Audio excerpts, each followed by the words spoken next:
Chester's outstanding tourist attractions and rich heritage makes it the perfect destination to enjoy a short break. Over recent times, dramatic changes have taken place to improve the city.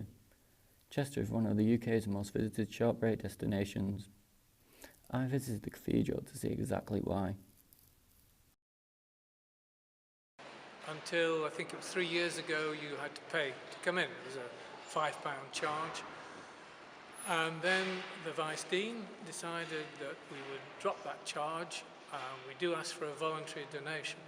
And what's happened is that the number of visitors has gone up 3 times at least, and it's still increasing.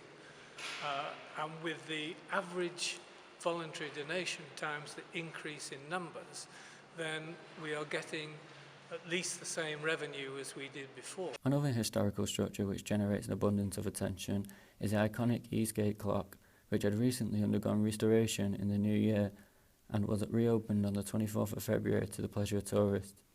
The clock, which is rumoured to be the second most photographed clock in the country, attracts thousands of tourists per year and is a brilliant example of the work Cheshire West Council has done to improve the city.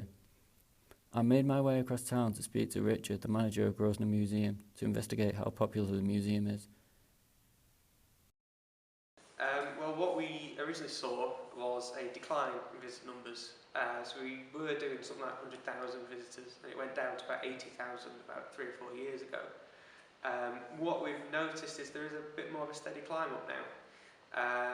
So I think this year we're done more visitors than we have done for a long time, which is fantastic. We've got a lot more schools coming through as well, because we have one of the best education programs in the North West.